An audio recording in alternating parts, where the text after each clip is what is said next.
In this module, we're going to introduce some concepts of vector differential calculus.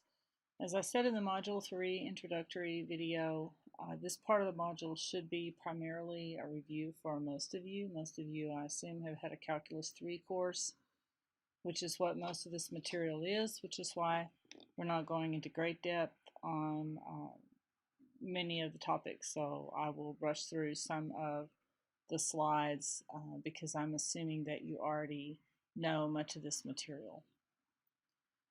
So first of all, looking at vectors in 2- and 3-dimensional space, as you know, there are lots of areas where vectors are utilized. You have two kinds of quantities, scalars and vectors. A scalar has a quantity that is a quantity whose value is determined by its magnitude. So in other words, we get a number, and here are some examples here of different parameters. By contrast to that, a vector is a quantity that has both magnitude and direction, and so we can say a vector is an arrow or a directed line segment. This would represent things like velocity, which has both a magnitude and a direction. In electrical engineering and some of the more advanced classes, especially dealing with things like pattern recognition and signal processing, for example, where you have multiple sensors with different physical locations, many times the information in these fields are treated as vectors. So you may have, for example, a series of numbers that represent average power in a given sequence of sensors. This creates a multidimensional array, and sort of by default, the parameter across all of the different sensors is treated as a vector. Sometimes in pattern recognition, this is a widely used concept, as well as image processing. In image processing, for example, you can have vectors that are higher than three-dimensional. You can have a spatial XYZ parameter that defines a three-dimensional pixel known as a voxel. You can also then add to that color information or shades of gray information. So you can get location, you can get intensity, across 3 different colors. So it is possible when we think about vectors, we think about 3-dimensional space, but it's actually possible to have multi-dimensional vectors. And so this is just a picture that illustrates typical kinds of vectors from a more of a physics point of view, talking about force and velocity both being vectors. Vectors are typically denoted with bold characters. If you're writing on the board, typically we would use an arrow over A and B, and here the notation in the textbooks slide is a little off. Typically this would just be a little arrow over A, because as you know, it's hard to write bold on paper on the board. So a vector has a tail called the initial point, a tip called the terminal point. Basically it is translation, so it's going to be displacement without rotation, and the length of the vector is denoted by the absolute value sign. The angle that it forms is often referenced to a coordinate system, and there are 3 primary coordinate systems: rectangular, spherical, and cylindrical.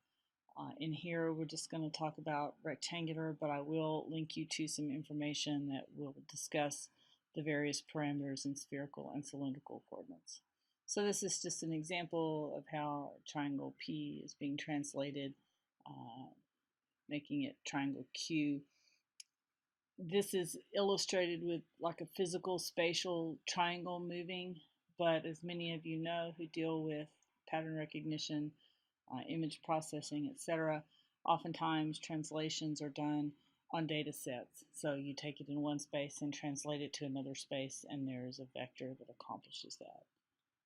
So I'm sorry, my computer's moving very slow today. Okay, so this is just some more information on vectors, equal vectors, A and B, vectors that have the same length but different direction, vectors that have the same direction but different lengths, and vectors that vary in both. In this example, A is equal to B. I'll tell you what I'm going to do. I'm actually going to exit the slideshow and just enlarge this on my screen because I'm finding that this is annoying to have these animations run. So we're just going to make this guy quite a bit bigger so that you can see him, and maybe even see if I can't get this guy over. There we go. So this might be a little easier to see. Okay, so moving on then, the components of a vector, you can choose an XYZ Cartesian coordinate system in space. It's usually a rectangular coordinate system, X, Y, and Z. So you have some initial point, x1, y1, z1, and a terminal point, x2, y2, and z2. And you can find the components of the vector with respect to the coordinate system by taking the difference between those 2 points, and we can sometimes write that as a vector with square brackets, a1, a2, a3. This is more of a mathematician symbology. In physics, you would see this as a1 I hat plus a2 j hat plus a3 k hat. You can find the length of a vector from the Pythagorean theorem. So you can calculate the length by taking the square root of the sum of the squares, and notice that this is in 3 dimensions. So remember I talked about n-dimensional vectors. There is you can define the length even though you can't visualize it as a line in physical space because it's more than 3 dimensions. But if you have an n-dimensional vector, you can calculate its length or its magnitude in exactly the same way by just summing all of the coefficients. In a Cartesian coordinate system, the position is the vector with its origin, with its initial point at the origin and its terminal point at some point A. So here is our Cartesian coordinate system. Here is our vector Q. Here is a position vector. So this is commonly used as figure 169. This is commonly used in electromagnetic fields where you have this point A. It is referenced to the origin, and then oftentimes you'll have a second set of coordinates referenced to the position point A. So you see this in antenna theory, in field theory, in wave theory, etc. The coordinate system here is the rectangular coordinate system. Oftentimes in fields, just depending on the physical geometry of what we have, we'll be using a spherical or a cylindrical coordinate system. So finally, you can express, as we discussed, that you have a vector A that is defined by x coordinate a1 or x coefficient a1, y coefficient a2, and z coefficient a3, and that can be written as a1, a2, a3 with square brackets. So a lot of this is probably familiar. As you know, we add vectors by adding each component.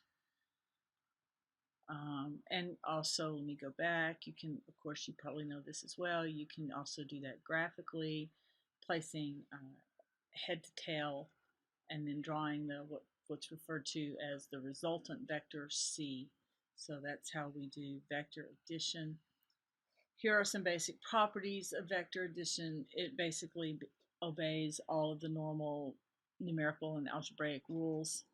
So commutativity, associativity, the identity principle, and the negation principle.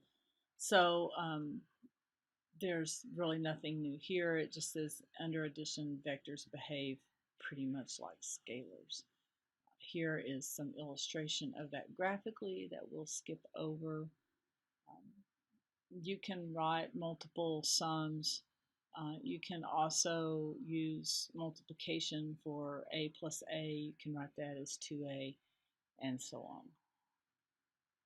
All right, there are two kinds of multiplications, there are multiple types of multiplications in vectors. The first is scalar multiplication, which just means we take a vector A and we multiply it by a number, and all that's going to do is that's going to change the magnitude. It is not going to impact the direction. So scalar multiplication, once again, obeys, as in addition, it obeys the basic fundamental rules of algebra. You can factor out common factors. The order of multiplication doesn't matter. The identity property is obeyed. So basically following the same rules that that simple numerical multiplication would follow. So here's a little bit on proof. All right, here's the discussion of the unit vector I hat, j hat, and k hat. I hat would correspond to a unit vector in the x direction, unit vector meaning it has length of 1. It has a component in the x direction only. J hat is a unit vector in the y direction. K hat is a unit vector in the z direction. And I'm saying I hat, j hat, and k hat because if we were not in the textbook with bold print, over the I we would put a little caret or hat symbol that represents the unit vector. So IJK is the standard notation there.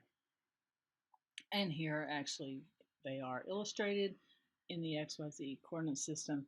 And here is the vector A, that the unit vector A, that points in the direction 1, 1, 1.